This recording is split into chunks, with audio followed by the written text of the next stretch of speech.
Hey guys, welcome back to Clownfish TV. This is Neon. I am here with Geeky Sparkles. Hello. And we're going to do a follow-up to the video we did last month about Adobe. Adobe has stepped in it once again. Adobe now can snoop in your files. Yes, they can content moderate what you do. This is incredibly concerning, and this is what a lot of people were afraid of when Adobe stopped selling software and started selling it as a software as a service, that you're a subscriber to Adobe tools, that they would have this ability to take Adobe away or to snoop in your private files, and that's exactly what they have now, and a lot of people are pissed, and this is after they've stepped on that rake with creatives when it came to AI, which we'll talk about that too. Like, this whole thing is like, what the hell even is Adobe anymore? I just don't understand why everything is breaking. It's like you have all these different things like Adobe or Google and all this stuff, and they are just like shooting themselves in the foot. I just don't get it. I'm like, why would you make these decisions that's going to bite you in the ass? Yeah, we're gonna talk about this because it's not. Yeah, again, it's not just Adobe. It's also Google. It's also Microsoft. I did a podcast episode talking about Windows Recall, which is basically going to take snapshots of your desktop at all times and send that data to Microsoft. And if like the government or some authority or somebody puts pressure on Microsoft, they're going to give up all the information of all the stuff you have on your desktop. And now, of course, people are going to argue, well, if you're not doing anything bad, what are you worried about? Because it's not just that. It's just that someone doesn't like you because maybe you donate to the wrong political party or something, and they're trying to find a way to cause you problems. Same with this.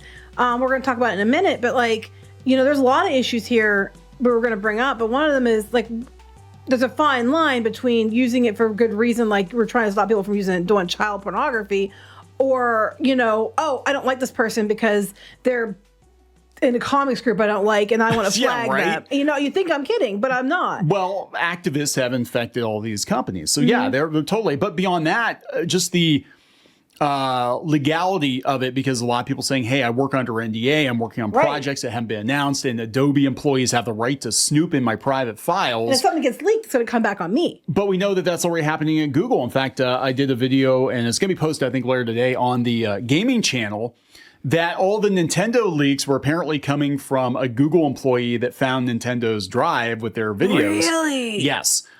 So, you know what I'm saying? Like, it doesn't matter. I didn't see this video yet. So. It doesn't matter what the company's intentions are. If you have rogue employees working for your company that want to snoop, they're going to snoop. And damage is going to be done. So before we get into it any further, please subscribe for more pop culture news, views, and rants. Guys, you get woohoo if you do. Woohoo. Go out to Indiegogo, back Shadowbinders Volume 3. We're also trying to reprint Volumes 1 and 2. And no, this book was not drawn with AI. But thank you for putting us over. Thank you very much. And if you get it up a few thousand more, you're going to offer pins, right? We're going to do pins, which will also not be AI generated. No, they're hand-drawn. Now, here's the thing. Like, I'm not totally against AI. People are like, you keep flip-flopping on it. I'm not. It's just that I think that there needs to be some moderation. I think AI is great as a tool to help. As a tool, not to replace. Yeah. So let's talk about that, because that was actually the first blow against Adobe this year. Well, actually, no. This goes back about 8 or 10 years ago when Adobe decided that they were going to offer Creative Cloud as a service, a monthly because service. You make more money that way. You do, because a lot of people now they're claiming. They used to claim back in the day, and I've been using Photoshop since like version 3. Like, I've been using Photoshop for a very long time. I used to use it working at newspapers, and I got into coloring comics. And I think I colored comics with like version 4 or 5 of Photoshop. But they were claiming that the reason Photoshop cost so damn much was because for every one copy they sold, like 20 people were pirating Photoshop. So then to crack... Well, they still do. They still do. But to clamp down on that, they're like, oh, we're going to do it as a service. And at first, it was like you had the option. You could still buy the physical disc, or you could get their online version, which gave you more bells and whistles and was updated all the time. You got like the whole suite of all the Adobe products, right? Well, now the only thing they offer is the online version. It is a subscription service. Everybody's using it. And now they drop this crap. Yeah. So I think it's like, I think part of it was good because then when it would update, you'd get it, Yeah. but then you would also have to give up, your exclusivity that you can do it on your own without having them snoop. And the problem is, it's like Google. Everybody's using Google, right? They got everybody trained to use Google, just like everybody's been using Adobe. And now we're gonna shift. We're gonna alter the plan. Yes. We're gonna alter the deal. Basically, what they do is they have a long-term plan, these companies, and they desensitize you to, like, people complained at first about the subscription, and now it's normal, and it does seem like a better deal. Like, oh, it's like 30, 40, 50 bucks a month or whatever, versus, oh, I used to have to spend a couple $1,000s to buy a disc of Adobe, Creative Suite or whatever. And I remember those days. And, but they desensitize you. So now you basically have just gone fully online with Adobe, and they back up your files and all that, and there are some handy features. It becomes convenience, and you don't, you just like accept it as something that's a given, right? And it becomes ingrained into what you need to do. And it's the same with Microsoft. We just kind of same with Google. We all use Google tools. We all use Microsoft, and over the last 10 years, they've gotten more and more invasive. And so now we have to really look at this, and I'm really looking at this. And I was making a joke. I think Grums actually put a link out to the terms of service yesterday, and I pulled up the GIF with Pulp Fiction, bring out the GIMP, because I think we're going to have to start looking for other options if you want to stay offline, or at least you don't want these companies snooping in your data, which means we might have to go with Linux. We might have to go with GIMP. We might have to go with some other options, other video editing tools. And we can't give these tech companies all of the power, especially when it includes your, it involves your livelihood. Like, you give them all the power. Because that's what you were talking about before. Like, people are worried because what if they have NDAs, right? Yeah. What if you have an NDA and you're not supposed to leak what you're working on? Which we have had the NDAs before. Actually, the one place we rent, because we have sensitive things there, the person that owns the building we rent had to sign an NDA for us to put our stuff there because we don't want anything leaked, okay? Yeah. So we do, obviously we do other stuff besides right. this, so we had, because of it. So you have NDAs.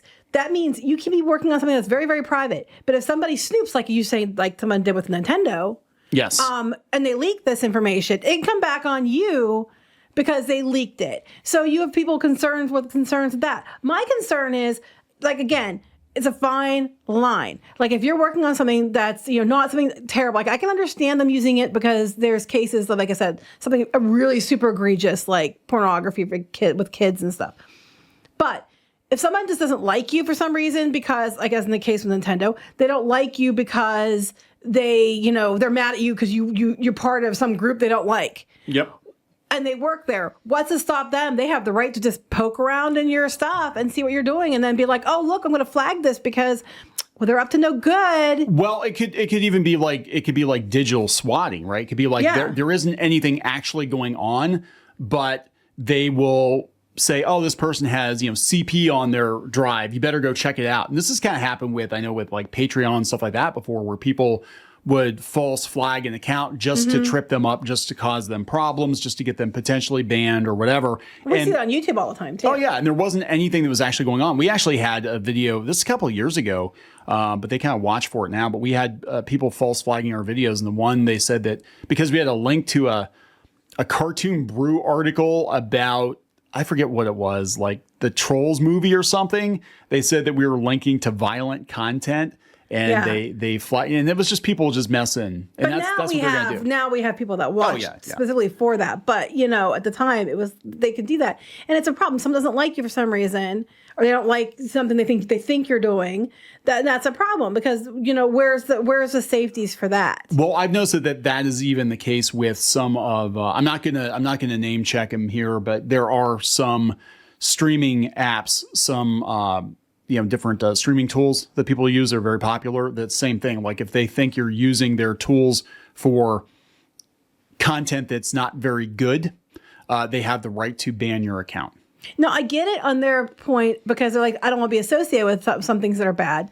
But that's why when you bought the disc or bought it before, you could do whatever. But it's still the same thing as, like, if they're doing something with it you don't know about, it's not your fault that they subscribe to you, because how are you supposed to know? You know what I mean? You can't police everything. Right. But this reminds me too of like Kickstarter and stuff for a while, where they were just, they were going to have to, check your content first to make sure they were okay with it. Yes. Or Image, where they wanted to unionize the secretaries and stuff, so that they could. That's basically what they were. Yeah, the secretaries. They could control who got a deal and who didn't, and what could be put out. But it's like that, but it's much worse because it's Adobe.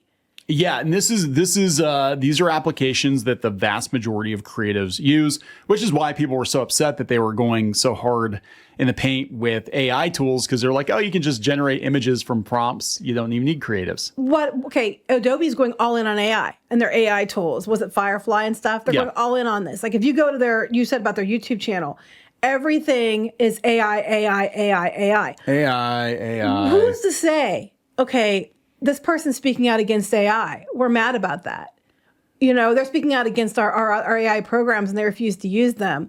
Oh, well, would be shame if we found something wrong with their content. You know what I mean? I'm not saying they would do that. I'm just saying these are the questions that people are going to ask. Yeah. So let's look at what their updated terms of use say, and then we'll go out to this article here. This is coming from Deserto, the new policy from Adobe. Updated terms of use. We made some changes to the Adobe general terms of use regarding use of software and services, including clarify that we may access your content through both automated and manual methods, such as for content review. Modified our right to delete content for inactive accounts.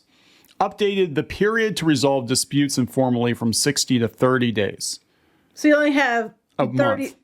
You only have 30 days to dispute. Yes. But beyond that, they updated their methods for content review. Yeah, now they're in trouble themselves because apparently they are, through their stock photography site, they're offering Ansel Adams style images, and the estate of Ansel Adams has contacted them and said you can't do this, and they're like, well, it's AI generated, so whatever. And I've seen this. They were selling them though. Yeah, they're selling. It wasn't just that they were generating; they were selling them. Well, yeah, because you either buy the individual image or you subscribe to their stock photography. But my next thing is, if it's AI, I thought you couldn't copyright that. That's a damn good. Okay, so I've seen this a lot. So again, we do other things other than YouTube, and we do have subscriptions to a couple of like stock photography depositories, right? I've noticed a lot more AI art creeping in. And I mean, yeah, I guess if you're, because they've already gone to the work of using the prompts or whatever, and that's a whole nother issue. Yeah, but I thought you can't copyright AI. That's supposedly. So how can you sell AI generated images if someone takes it? There shouldn't be any way they could if it's you can't copyright AI. Yeah. For now, until they spend enough money to buy off lawmakers to make sure that you can. But I think eventually what's going to happen is it's going to be. Did I say that out loud? Sorry. Eventually, it's going to be the perfect storm of like NFTs and AI, where you basically mint an AI image and it becomes an NFT, and then you have to. Yeah, it's NFTs. Yeah, basically. Yeah. So anyway, yeah. So they're already in trouble for that, but yeah, this is, they said, by closing this window, you'll be unable to continue using apps and services. So you have cannot to use it. You're paying for unless you agree to their terms. You have to agree to let them snoop. And like you said, people are going to be like, well, if you're not doing anything wrong, you should be fine. And look, I agree, but I also think there's a lot of different areas like the NDAs, or if someone doesn't like you or someone snooping through your stuff without reason, without cause. You know? Adobe went on to say that Adobe performs content analysis only on content processed or stored on Adobe servers. We don't analyze content processed or stored locally. The thing is that a lot of your content does go to the cloud by default. You have to disable that. Which most people don't know. Right. So there is a backup. I mean, it's handy if you're working between multiple computers like we do. For me, it is very convenient to not have to take a disk drive with me and just have it there. Well, but I really like this person's comment, and this is something to think about. This guy: someday all creative software will be not only subscription based but always online. Tech companies will use AI to analyze what you're writing, drawing, recording. You mean teaching their AI with what you're doing, so that they can replace you? Yeah. I mean, basically, that's what they do. They can, and if they don't like it, they can shadow ban you. Yes, it's a visible social credit score. Yes. Yeah, it's come from Possum Reviews. Yeah, and I think that's correct. I think it's multifaceted, the concerns. It is an invasion of privacy. It's also, again, giving them the ability to learn in real time how, because so many creatives use Adobe to draw, to paint, to, oh, okay, well, we're find out who's really popular and steal it. And we can see like step by step how they do it. And we're going to teach our AI to paint just like this very popular digital painter does. As we're going in and creeping in and looking at their stuff. Same was for content moderation. Yeah. Oh, they're going to complain about it. Oh, hey, we're going to kick you off Adobe. You know, for that. Or we're just going to make sure that you don't get to use stuff or whatever. Yeah, it's a very concerning thing. And a lot of people are talking about pirates, the high seas. Here they go, pirating. They're going about piracy because they're like, this is ridiculous. They're overstepping. They're over these places. And it's all in the name of AI. Google, Adobe, they're all in the name of AI. And their end goal is to get rid of you so they don't have to give you anything.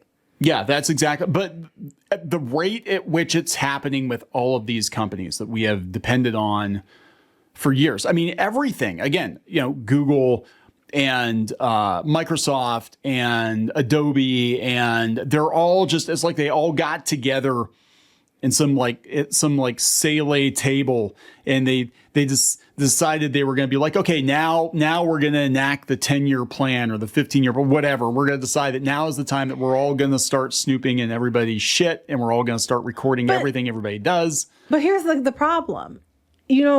If people just don't do it, they have nothing to train with. You know what I'm saying?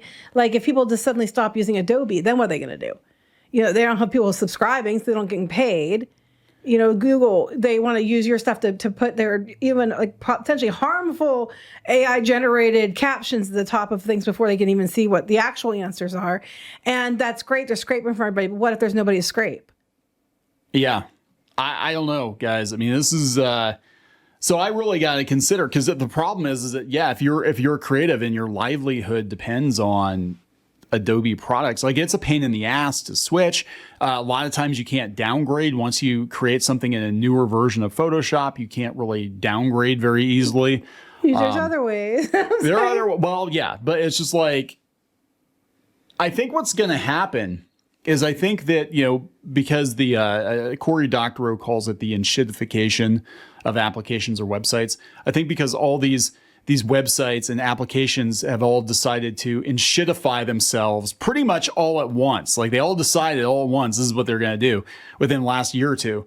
We're going to have this like alternate internet pop up. Which we're going to have to. I mean, we're going to have to. It'd be a real shame if everybody went to alternatives. Like there's, there's other places besides Google. There's other places besides, Adobe.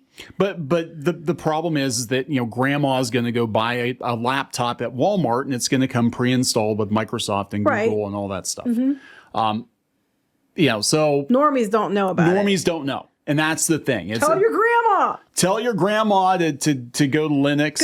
Go and reinstall things that she can use for her. She'll be Save your grandma. She'll be like, can I play Candy Crush Saga on the Linux laptop, Billy? Yeah, Grandma, we can make it happen. Mm-hmm. Can I use my Skype on the Linux laptop, Billy? Can I do my Facebook on there? Okay. It's like, I mean, it's just like I don't know what else to say. It's like everything. Like I really got to look at this, and I'm actually building up another machine for the office here, and I'm like, I might just load Linux on it and use that as a testing ground for everything but the mainstream applications and stuff. Because I think there's going to come a time when we're going to have to basically push that button and be like, we're not doing Google, we're not doing Microsoft, we're not doing Adobe, but we're still going to make stuff. And I don't know. It's freaky. It's really freaky. But people are pissed. Understandable. Here the article out here, they said Adobe's facing very public backlash after pushing out changes to its terms and conditions on computing.co.uk. Go back up. They're saying users are being forced to provide the company with unlimited access to their projects, including those that would be under NDAs. Yes. For content review or other purposes. See, normies are starting to catch on to this now. That's the thing. Like before, it was like you could pull a fast one, and I know somebody did a comic of Apple's terms of service. And it was ridiculous what you're actually agreeing to, and nobody's going to actually read the whole thing. They're just going to click I accept because they want to do whatever they're going to do. But normies are starting to figure it out. Interestingly, look to the right. Staff at top AI companies signed letter calling for more transparency about risks because people aren't being informed. Yeah, they're just signing away their rights. They're like, this isn't right. Nope. They said, Adobe defines any content as text, information, communication, or material such as audio files video files, electronic documents, or images that you upload, import into, embed for use by or using the services and software. Anything you make. Anything you make. And they'll be like, well, if it's offline, but I'm like, they have a record. Like I said, by default, it goes to the cloud. Mm-hmm. You know, and I'm sorry, this is ridiculous. So here are some of the tweets. Yeah, Grums has it up here. Hey, Photoshop, what the hell was that new agreement you forced us to sign this morning that locked our app until we agree to it? We are working on a bloody movie here. And no, you don't suddenly have the right to any of the work we're doing on it because we pay you to use it, Duncan Jones. Here's Grum's original tweet. Adobe's new terms explained and how to opt out of Photoshop's uploading and analysis of your photos and art and why you still can't completely opt out. Mm-hmm. So yeah, here we can go to his post. They said, yeah, includes Photoshop, Lightroom, Premiere, everything else they make.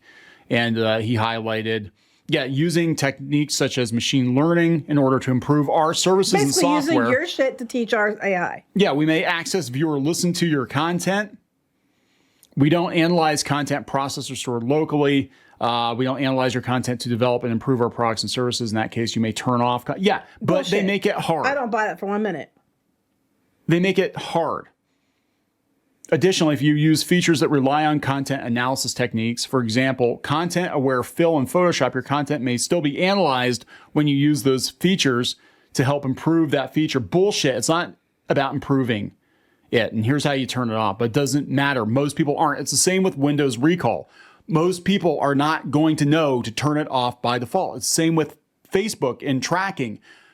Yeah, the option is there, but it's buried in the fine print. It should be the other way around. If you want it, you should be able to turn it on. Can we snoop? Yes or no? But if they made it that simple, when you fire up Photoshop, like, hey, bitch, hey, pig, can we snoop in your files? Yes or no? And you made a big red button that said yes or no. Guess what? Everybody's going to push no. But I'm just saying. You can't do that.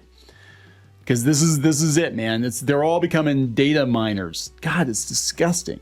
It's disgusting. And it's happened so quickly.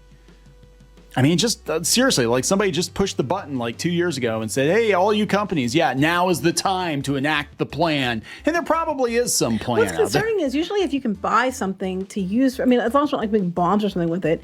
Like if I go buy, bleach, they don't know what I'm using bleach for. You know what I mean? They don't question, they don't like follow me around and ask me what I'm using it. Look, we saw you on the Ring camera with the bottle of bleach. If I buy a cucumber, they don't say, what are you using that cucumber for?